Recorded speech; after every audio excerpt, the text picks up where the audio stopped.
Selamat pagi, salam sejahtera. Akhirnya terbongkar sudah. Hari ini kita dapat satu pendedahan daripada negaramerdeka.com, sebuah laman yang memaparkan pelbagai berita menarik di seluruh Malaysia. Dengan tajuk daripada negaramerdeka.com ini, tipu anak Muhyiddin RM400,000 SPRM buru Datuk Roy.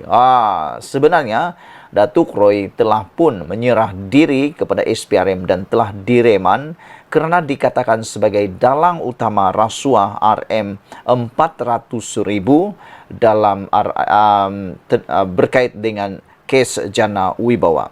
Apa sebenarnya yang berlaku? Kalau sebelum ini berita-berita yang kita terima hanya mengatakan bahawa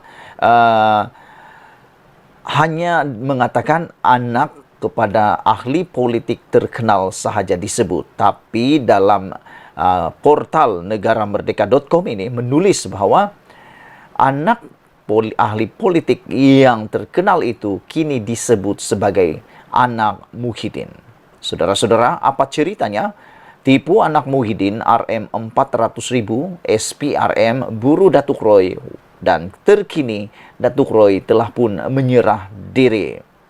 Saudara-saudara, seorang lelaki digelar Datuk Roy yang dipercayai perancang utama dalam kes rasuah program Jana Wibawa sedang dicari Suruhanjaya Pencegahan Rasuah Malaysia. Memetik sinar harian, lelaki berusia dalam lingkungan 50-an itu pernah dituduh di mahkamah sebelum ini dan dijatuhkan hukuman penjara atas kesalahan rasuah. Pada 9 Mac lalu, SPRM telah menahan 4 individu berusia 40 hingga 50 tahun, termasuk seorang pegawai Suruhanjaya itu dan seorang wanita kerana disyaki meminta dan menerima rasuah sebanyak RM400,000, kononnya bagi mengelakkan siasatan kes berkenan. Wanita berkenan telah dibebaskan dengan jaminan SPRM, manakala 3 suspek lain telah direman sehingga 13 Mac ini. Ketua Pesuruhjaya SPRM Tan Sri Azam Baki ketika dihubungi pada Ahad mengesahkan perkara tersebut. SPRM tidak akan berkompromi sama sekali sekiranya didapati mana-mana pegawai SPRM terbabit dalam sebarang kegiatan yang menyalahi undang-undang, kata beliau. Berikut adalah kenyataan media SPRM. SPRM mengesan Muhammad Hussein Muhammad Nasir membantu siasatan kes. Suruhanjaya Pencegahan Rasuah Malaysia Kuala Lumpur sedang mengesan seorang lelaki bagi membantu siasatan kes SPRM. Lelaki tersebut, Muhammad Hussein Muhammad Nasir, 54 tahun yang juga dikenali sebagai Datuk Roy, mempunyai alamat terakhir di nombor 3 lorong 3 RRM Semambu 25350 Kuantan Pahang. Sementara itu, orang ramai yang mengenali atau mempunyai maklumat mengenai lelaki tersebut diminta menghubungi pegawai penyiasat. Sementara itu, ini yang paling menarik, pendedahan daripada seorang pengguna media sosial berkongsi perincian isu melibatkan Datuk Roy itu di laman Facebook miliknya. Individu tersebut menurut Lim Sian Si mendedahkan mangsa penipuan Datuk Roy itu merupakan anak kepada Presiden Bersatu Datuk Tan Sri Muhyiddin Yassin yang sedang berdepan 7 pertuduhan membabitkan isu program Jana Wibawa baru-baru ini. Dalam tulisan tersebut, anda boleh melihatnya di dalam paparan ini. Saudara-saudara sekalian, meskipun itu kita masih lagi tertanya-tanya, siapa sebenarnya anak ahli politik terkenal yang telah ditipu oleh keluarga sendiri ini. Sekian dulu untuk kali ini, ikuti terus ulasan selepas ini.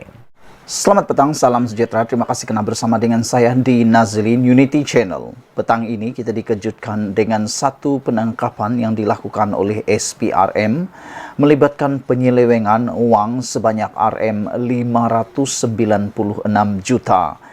Dengan ini SPRM telah pun menahan 4 individu tersebut. Sebelum kita teruskan ulasan hangat pada malam ini, jangan lupa tekan butang subscribe untuk mendapatkan isu terkini dari channel ini dan untuk membantu mengembangkan channel ini.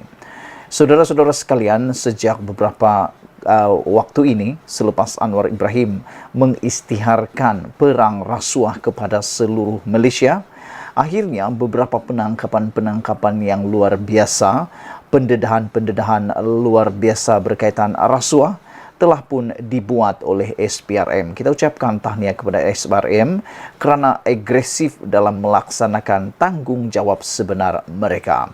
Hari ini satu lagi tangkapan yang luar biasa dilakukan oleh SPRM melibatkan penyelewengan sukuk RM596 juta, di mana SPRM telah pun menahan 4 individu. Siapa 4 individu itu?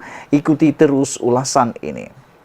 SPRM menahan 4 individu termasuk pengarah dan ketua pegawai keuangan sebuah syarikat bagi membantu siasatan berhubung penyelewengan dalam perjanjian sukuk bernilai RM596 juta yang melibatkan projek pendaftaran, pengambilan dan penyimpanan biometrik pekerja asing di sebuah kementerian.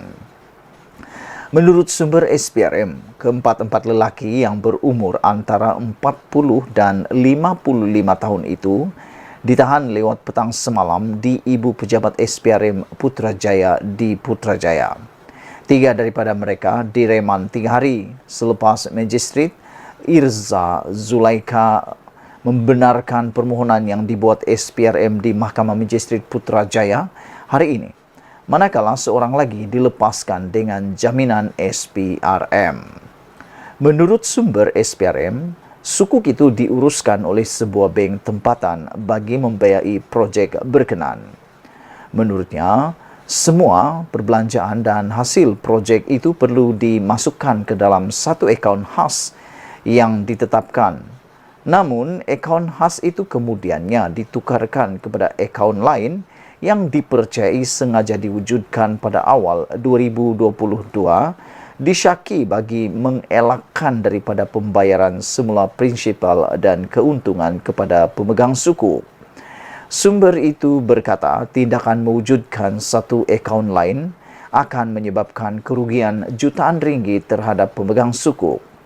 Difahamkan perjanjian konsensi antara kerajaan dan syarikat yang dilantik untuk pelaksanaan projek berkenan dimeterai pada Julai 2011 dengan tempoh selama 12 tahun dan sukuk berkenan dijangka mencapai tempoh matang pada Mei 2023. Ketua Pesuruhjaya SPRM Tan Sri Azam Baki ketika dihubungi mengesahkan penahanan namun enggan mengulas lanjut.